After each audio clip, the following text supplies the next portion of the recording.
Bien, para esta medición vamos a utilizar, vamos a realizar el cálculo de la sensibilidad y especificidad, así como otros indicadores de calidad de diagnóstico de una prueba. Para eso tengo esta tabla, ¿cierto? Este Excel que se llama cálculo de sensibilidad y especificidad, que está en el Drive, en el aula.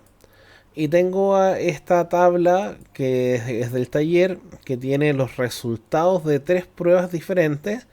Y muy importante que está el resultado del gol estándar.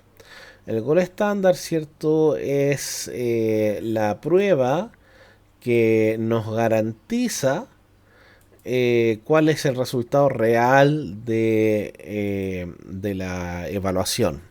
Por ejemplo, yo quiero ver si una persona tiene una fractura en función de la deformidad de una articulación, eh, pero la deformidad la tengo que comparar contra el gol estándar, que el gol estándar es la radiografía. Entonces, porque una persona puede no tener deformación y sí tener una fractura. Entonces, por eso es importante hacer el contraste siempre contra el gol estándar.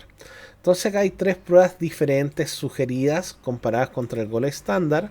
Y lo que necesitamos hacer es calcular este recuento de cuántos verdaderos positivos eh, tiene, cierto, mi prueba. El verdadero positivo es cuando el test, por ejemplo acá, tiene el mismo resultado que el gol estándar en positivo. Es decir, cuando hay un 1 con un 1 es un verdadero positivo. El falso positivo es cuando el test me está dando un positivo, pero la persona, cierto, el gol estándar me dice que en verdad no lo tenía. Entonces fue un falso positivo, fue un error del test. Acá los falsos negativos ocurren, a ver si encuentro uno rápido, cuando... acá puede ser. Acá. El falso negativo ocurre cuando el test me está diciendo que la persona no tiene la condición buscada, pero el gol estándar me está diciendo que en verdad sí lo tenía. Entonces el test diagnosticó equivocadamente un negativo, fue un falso negativo. Y finalmente, los verdaderos negativos son aquellos casos en que el test administra un resultado negativo y el gol estándar confirma ese resultado negativo. Entonces, eso es lo que necesitamos hacer, construir esta tabla. Los datos también yo los tengo pasados acá a Hasp, porque esta tabla se puede hacer tanto en Excel como en Hasp y la vamos a hacer en los dos. Y vamos a pasar los datos acá también. Vamos a partir con Excel. Bueno, en Excel el mecanismo es el clásico, el de siempre. Vamos a insertar una tabla dinámica en una hoja nueva. Y voy a comparar siempre contra el gol estándar en las columnas una prueba. Por ejemplo, la prueba 2. ¿Ya? Y voy a poner que me muestre los valores, pero ojo acá muy importante, no tiene que ser la suma, tiene que ser el recuento por campo. Tengo que saber cuántos hay en cada uno. Ya con eso voy bastante bien. Sin embargo, me queda modificar que queden ordenados ciertos positivos que serían los unos arriba. Entonces, así. Y también vamos a modificar que queden los positivos a la izquierda. Entonces acá 19 sería el verdadero positivo. En Hasp, eh, teniendo la misma base de datos, nos vamos a ir a frecuencias, nos vamos a ir a tablas de contingencia y vamos a... voy a hacer un poquito de estas cosas. Vamos a tabla de contingencia y nos vamos a ir a la prueba 2. Y acá en Uy, tengo muchas cosas. Voy a dejar cerrar esto. Cerramos acá, cerramos acá. Ahora sí. Vamos a ir a la prueba 2 comparado con el gol estándar en columnas. Me pasa lo mismo que en el Excel, que me queda el 0 primero, pero eso lo modificamos desde acá, modificando el orden. Y aquí ya tenemos lo mismo, 19, 25, 27, 29. Entonces 19, 25, 27, 29 son los mismos datos que vamos a pasar acá. 19, 25, 27 y 29. Entonces me quedó así. Hay 100 casos, ¿ya? Para este ejemplo de la bueno, para el ejemplo. Este resultado me da su sensibilidad y su especificidad y me da la probabilidad preprueba, que es pretest probability, que está acá. ¿Qué es la probabilidad preprueba? Porque es un concepto importante. La probabilidad preprueba es básicamente la posibilidad que una persona tenga la enfermedad antes de hacerse cualquier examen. Por lo tanto, es la prevalencia de la enfermedad. En este caso, eran 46 personas las enfermas realmente sobre un total de 100. Por lo tanto, la probabilidad preprueba era 0.46. Ahora, el test con estos valores, que era el de sangre capilar, tiene una sensibilidad de 0.41, que es muy malo, es pésimo. En general vamos a buscar sensibilidades que sean muy altas, sobre 0.9 idealmente, y la especificidad también. La sensibilidad es la tasa de verdaderos positivos, es decir, la capacidad del test nuevo del que estamos probando, ¿cierto?, para diagnosticar como positivos a los casos que realmente son positivos. Y la especificidad es la tasa, ¿cierto?, de descarte, la capacidad de la prueba de dejar negativos a aquellos datos o aquellos casos que realmente eran negativos. Entonces acá está la tasa de falsos positivos, la tasa de falsos negativos, que es la tasa de errores que van a cometer. Y tenemos los LR, ¿ya? Que recuerden que los LR, mientras más cercanos a 1, van a ser peores. El LR positivo tiene que ser siempre un valor alto para que sea útil. Y el LR negativo tiene que ser un valor cercano a 0 para que sea útil. Este LR mayor que 1 quiere decir que es muy malo, muy muy malo. Es decir, estos resultados de este test estarían muy malos, no servirían de nada. ¿Cómo se interpretan los LR? ¿O cómo es cuánto aumenta la probabilidad de tener la condición una vez que el test me ha dado positivo? ¿Ya?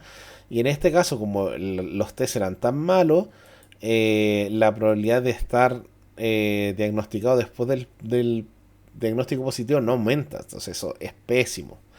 Y el LR negativo es la probabilidad de que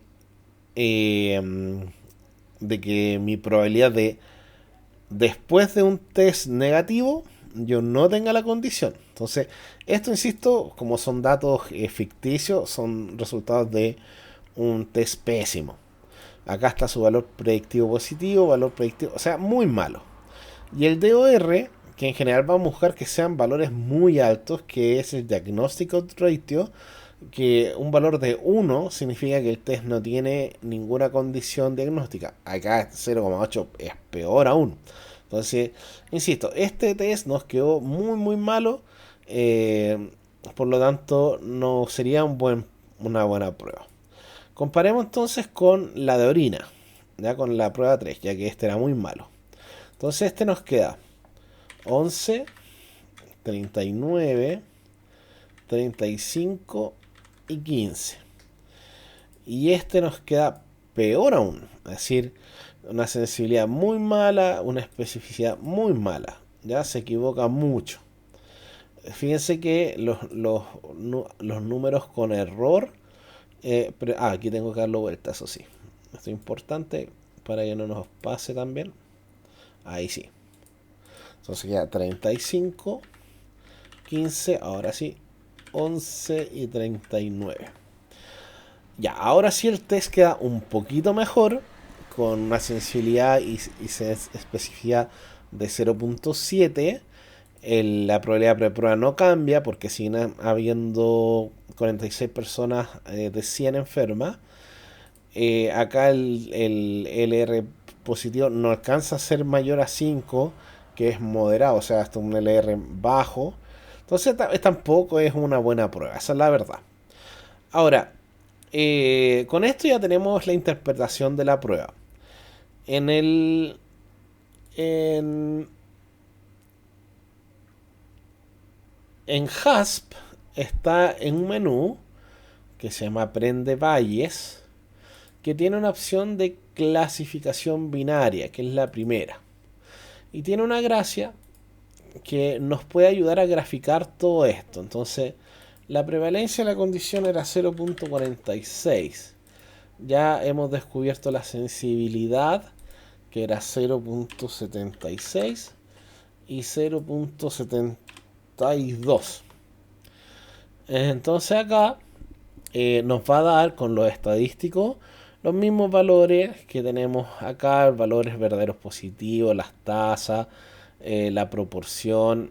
Entonces nos va a dar todos los valores asociados a esta medición, pero obviamente lo interesante de esto es que podemos poner algunos gráficos bonitos, interesantes. Acá, cierto, la tasa de resultado después de la prueba. Por lo tanto, esta prueba modifica un poco la condición de diagnóstico. Acá nos va a estar diciendo en verde los verdaderos positivos, en azul los verdaderos negativos, y aquí en rojo y amarillo los que se equivocan. Entonces, todavía vemos que hay una tasa de error más o menos importante porque los datos que hemos puesto no son tan geniales. La curva ROC no la deberíamos poner porque estos datos no están basados en un diagnóstico eh, con una medida cuantitativa, así que esto es un cálculo, ¿cierto? Una suposición. Eh,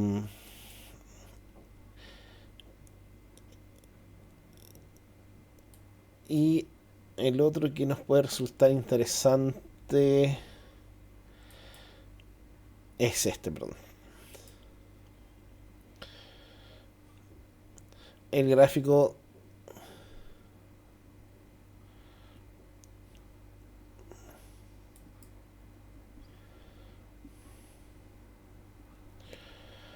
de de sensibilidad y especificidad en función a la distribución de la población. Entonces, acá vamos a tener varias opciones, ¿cierto? De graficar, ¿cierto? De entender un poco mejor el cómo funciona, ¿cierto? Nuestro test. Acá es qué tan parecida, qué tan diferentes van a ser las distribuciones de las poblaciones, etcétera. Entonces, nos complementa muchísimo más, ¿cierto? Cuando nosotros ingresamos nuestros datos acá. Entonces, repaso. Para hacer la tabla, la podemos hacer directamente acá desde tablas de contingencia y obtener los valores.